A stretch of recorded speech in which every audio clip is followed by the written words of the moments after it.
The Whispering Shadows. Our story begins on a cold autumn night, when the leaves dance like ghosts in the wind. A small village, tucked away in a remote valley, had always been a place of peace, where everyone knew each other's name and the days seemed to drag on without much change.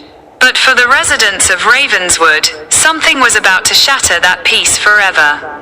On the outskirts of the village stood an old, crumbling mansion known as Ashwood Manor. It had been abandoned for years, its once grandiose facade now consumed by decay. Children dared each other to approach its gates, but none ever ventured inside. The locals whispered of strange occurrences, unexplained noises, flickering lights, and shadows that moved against the grain of reality. But most dismissed it as superstition, until one fateful evening. It was the night when Sarah, a young woman newly arrived in Ravenswood, decided to confront the legend. Sarah had recently moved to the village to escape her troubled past, seeking solace in its quiet streets. Drawn to the mystery of Ashwood Manor, she couldn't resist the pull of its eerie presence. On a particularly crisp evening, as the full moon bathed the village in silver light, Sarah made her way to the manor. The gates were rusted shut, but with a little effort, she managed to squeeze through. The air around the mansion felt charged, as if the very earth was holding its breath. She stood in front of the large wooden door, hesitating for a moment, her heart racing. She could hear the wind howling, but there was something else. Whispers.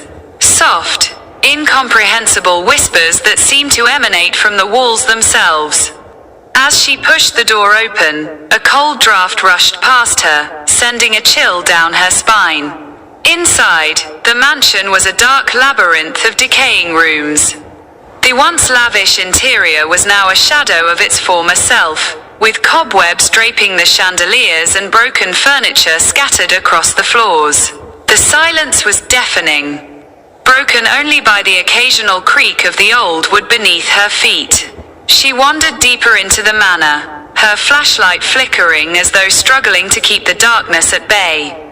It was then that she noticed something unusual. On the walls, faint markings seemed to pulse with an unnatural energy. They looked like symbols, ancient and unfamiliar, but they gave her an unsettling feeling that she couldn't shake. As Sarah made her way up a grand staircase, she began to feel as though she were being watched.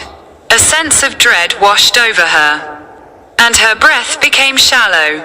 The whispers grew louder, more urgent, as if trying to warn her. She reached the top of the stairs and found herself in a long hallway lined with closed doors. But one door at the end of the hallway stood slightly ajar, and from within, a dim light flickered. Curiosity outweighed her fear, and she approached the door. As she reached for the handle, the whispers suddenly stopped. A heavy silence enveloped her, and just as she was about to push the door open, she heard it. A low, guttural growl from within the room. Frozen in place, Sarah could barely breathe as the door slowly creaked open by itself.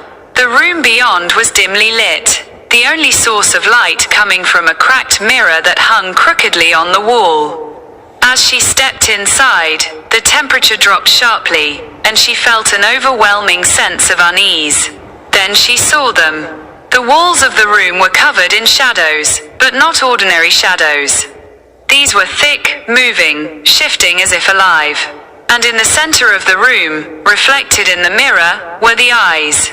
Cold, lifeless eyes that stared directly at her. They were not her own, nor were they human. The eyes blinked slowly, and Sarah's blood ran cold. Suddenly, a loud bang echoed from behind her. Spinning around, Sarah found herself face to face with nothing. But when she turned back to the mirror, the reflection had changed. The shadows were no longer just creeping on the walls. They were reaching toward her, pulling her in. The eyes in the mirror glowed now, their presence more real than ever. Before she could react, a hand, cold and spectral, grabbed her wrist from behind. She spun around in terror, but again, No one was there. The whispers began anew, now forming words. Leave, before it's too late. The room seemed to close in on her, the walls warping, the floor shifting beneath her feet.